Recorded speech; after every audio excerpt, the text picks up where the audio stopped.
নমস্কার, চলে এসেছি আমাদের সেকেন্ড ভিডিও নিয়ে আলোর প্রতিসরণের পার্ট 2, যেখানে আমরা বলেছিলাম যে আলোর চ্যুতি কোণ অর্থাৎ প্রতিসরণের সময় যে চ্যুতিটা তৈরি হবে সেই চ্যুতি কোণের পরিমাপ আমি কিভাবে নির্ণয় করব।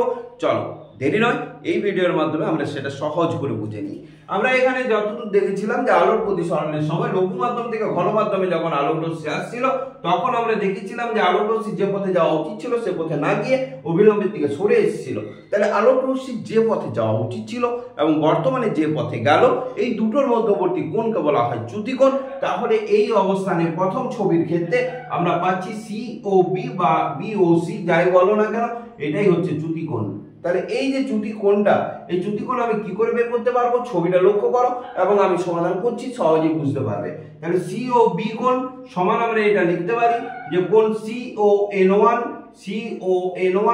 মাইনাস কোণ BON1। তাহলে আমরা দেখতে পেলাম CON1 এর সাথে সমান কে, দেখো বিপরীত কোণ হয়ে আছে যেটার সাথে সমান হচ্ছে কোণ আইটা অর্থাৎ AON। আমি এখানে লিখতে পারি AON মাইনাস কোণ BON1। কেন লিখলাম? কারণ এই দুটো কোণ পরস্পর সমান।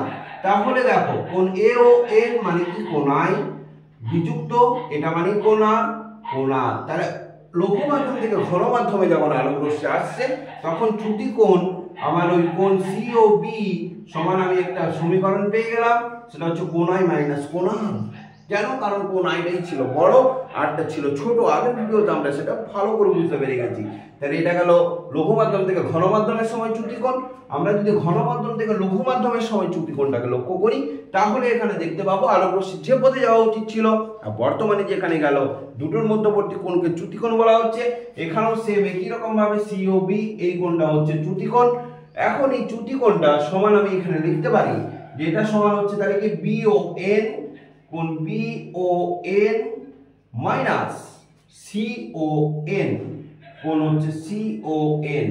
ভালো করে লক্ষ্য করো, BON মানে হচ্ছে কোণ আটটা অর্থাৎ প্রতিসরণ কোণ এখানে, মাইনাস CON এর সাথে দেখো বিপরীত কোণ হয়ে আছে AON1। তাহলে এই জায়গায় আমি লিখতে পারি AON1 তাহলে সমান হলো কোণ আর মাইনাস কোণ আই। তাহলে এখানে চ্যুতি কোণ COB সমান আমি পেলাম প্রতিসরণ কোণ বিযুক্ত আপতন কোণ। এখানে প্রতিসরণ কোণটা বড় ছিল। তাহলে এক কথায় বলতে গেলে চ্যুতি কোণ সমান আমার কি হলো? আপতন কোণ এবং প্রতিসরণ কোণের পার্থক্য। আমরা লঘু মাধ্যম থেকে ঘন মাধ্যমের সময় দেখেছিলাম আপতন কোণ বড়, তাই আপতন কোণ বিযুক্ত প্রতিসরণ কোণ। আর ঘন মাধ্যম থেকে লঘু মাধ্যমের সময় দেখেছিলাম প্রতিসরণ কোণটা বড়, তাই প্রতিসরণ কোণ বিযুক্ত আপতন কোণ। সহজেই আমরা কিন্তু চ্যুতি কোণ পরিমাপ করতে পারবো। তাহলে এই গেল আমাদের চ্যুতি কোণ। পরবর্তী ভিডিওতে অপেক্ষা করো এবং অবশ্যই চ্যানেলটা সাবস্ক্রাইব করে রাখো, তাহলে কিন্তু বাড়িতে বসে সমস্ত ভিডিওগুলো নিজেই দেখতে পাবে এবং জাস্ট 3 থেকে 4 মিনিটের মধ্যে এক একটা টপিক সুন্দর করে বুঝতে পারবে। ভালো থাকবে, সুস্থ থাকবে। বাড়িতে থেকে পড়াশোনার চরম সুযোগটা কেউ মিস করবেন না।